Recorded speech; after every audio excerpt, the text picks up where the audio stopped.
Hi, it's so nice that we see each other again in this video on the topic of motivation. We all want to have more motivation, right? To do my homework, to graduate, to study, to go to work, to pursue my dreams, etc.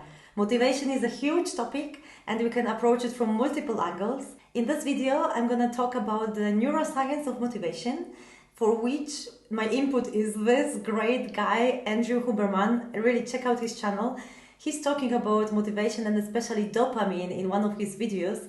I'm gonna summarize my own takeaways from that video in this channel, and then I'm gonna dive into a different angle, the angle of psychology and especially self-determination theory. So at the end of this video, you will understand how you can motivate yourself or what you should be doing so that things come more easily to you.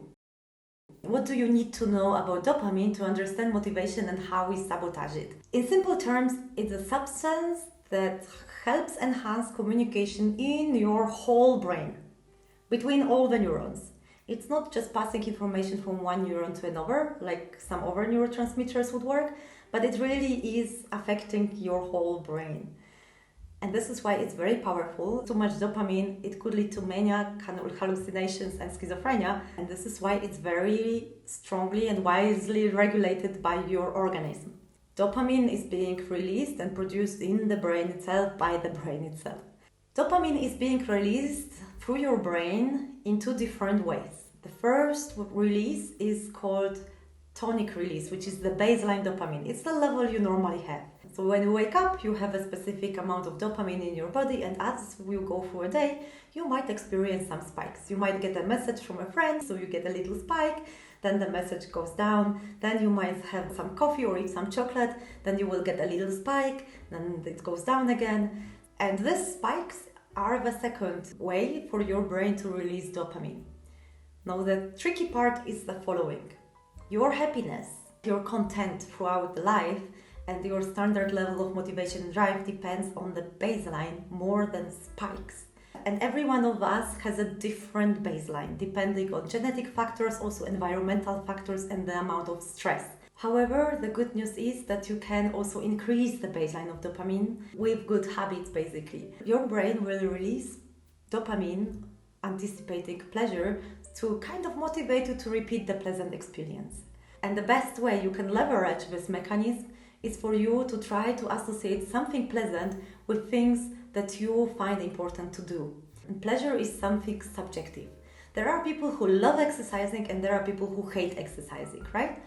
The way you perceive exercise already impacts how much dopamine your brain will release and associate. That's the really exciting part, because we can actually impact it. And we do, unfortunately, unconsciously, and that's how we sabotage our motivation. What are the two things that we're doing wrong with this system? Let's take this scenario. You want to study something that you really hate. Do you have an idea? Or maybe you have to exercise, something you really hate, or you have to get up at 5 o'clock in the morning, something you really, really hate. So to trick yourself, you promise yourself a reward. I'm gonna study for 20 minutes and at the end I'm gonna play computer games for an hour. You might also reward yourself with food, especially this unhealthy stuff, like some sweets or sugar. Makes us feel good. This is what the problem is. The dopamine is being released based also on the feeling of pleasure. So when you use a mechanism like this, I'm gonna study and then I'm gonna reward myself with something else, your brain is gonna connect pleasure and dopamine with that something else, not with the actual process of study. And you're becoming less and less motivated to actually engage in it.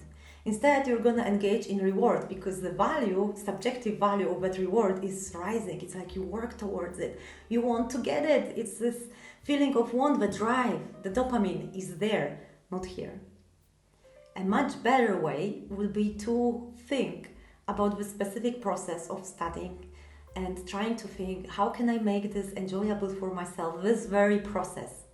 Maybe you will listen to classical music in the background or wear your favorite dress while you study, or maybe come up with really fascinating question that you want to answer. Whatever it's gonna be, it needs to be connected to this process so you can make it more pleasant for yourself. You can also reflect about it later after you engage into this process to think, oh, I studied, it wasn't actually that bad. It was actually quite pleasant. Same for exercise or whatever you want to be motivated to. Instead of hating this process and looking forward to some rewards to trick your brain, a much better way would have been to connect something pleasant to this process itself. So you actually start training your brain to enjoy this process, no matter how hard it is. In this sense, motivation has quite a lot to do with discipline and routine and mindset. That's one thing. The second thing about the drive, and it's connected to also addictive behaviors. Let me explain this with an example again. For example, when chocolate increases your baseline dopamine by 150%, so just 1.5, amphetamine could do it 10 times. So it's extremely high. So what happens is you get this huge spike of dopamine when you take drugs, and then you feel really great and amazing. It's right, great, because higher dopamine is feeling of happiness. And then the higher you go, the lower you will crash, like the more you will crash. But additionally, because you might reach the levels of dopamine that are dangerous for your own brain and body, your brain is going to regulate, and the way it's going to do it, it's going to decrease the baseline.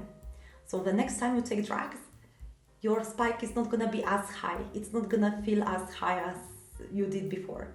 And that's a dangerous mechanism when you start increasing the amount of drugs you take because you want to feel that great feeling again. And then it goes down again, even lower, because your baseline is decreased. And this is not a way to be.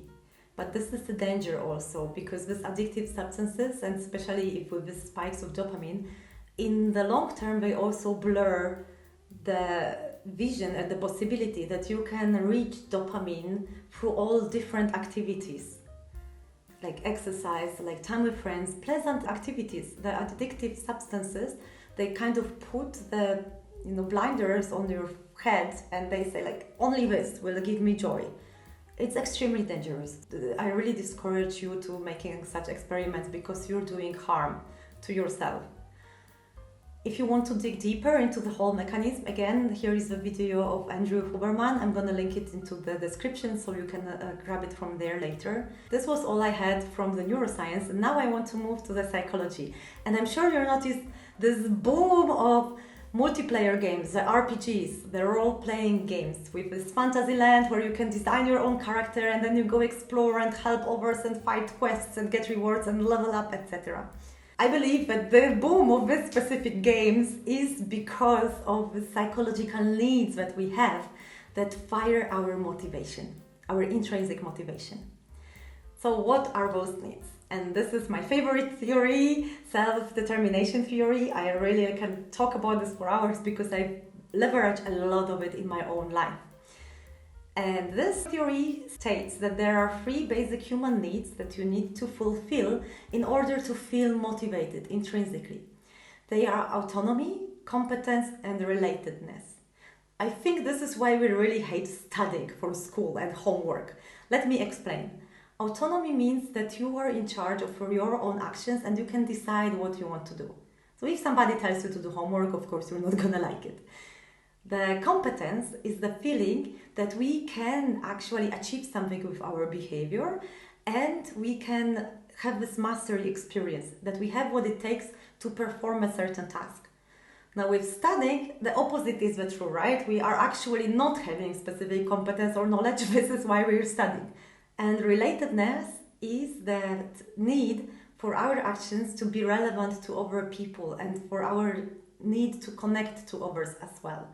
So if you study, again, you sit in front of your desk with a book alone and maybe you ask yourself, how is it even relevant? Why do I have to learn maths? It's not like I'm gonna need it in my life. See how these needs are present? This is why we might not like studying. So what could be the approach to motivate yourself to study? Leverage these 3 needs. First of all, autonomy means that you need to be in charge. For example, you could try to think what really interests you about the topic or what kind of question you would like to answer. Try to make it really yours. Then the competence. Set it up in a way for you that you can succeed. So don't do something like, oh, I have an exam at the end of the semester, so I'm not gonna do everything for a whole semester, and just night before I'm like, oh, why am I not motivated? How can I motivate myself to study?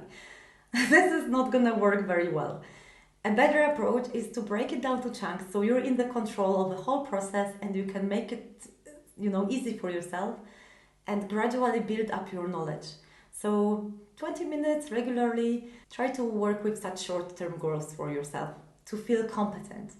And then relatedness, of course, it has the meaning for others, for connection. Otherwise, it's not gonna be so important. So if you want to keep motivating yourself, try to think also of these three aspects. Freedom and autonomy. It should be your decision to do something, not feeling that you have to or should or somebody tells you. If they still do it and it's important to you, try to, reframe it for yourself in the way that you kind of want to do it. What makes it important to you? Focus on that. Then the competence, you need to know that you can be successful and set yourself up for that. And then the relatedness, you need to know how this thing relates to others and benefits them as well. So how you can connect with others using that.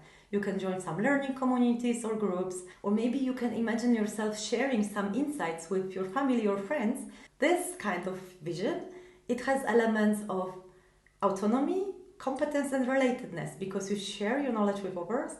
You are competent, you will need to acquire it first, of course, and you have autonomy because you choose what knowledge it's gonna be. By the way, there was also an interesting research that if we get external rewards, we're gonna feel less motivated. But keep the three basic needs in mind the next time you want to motivate yourself to doing something. I hope this was useful for you. Let me know in the comments what you're gonna take away from this video.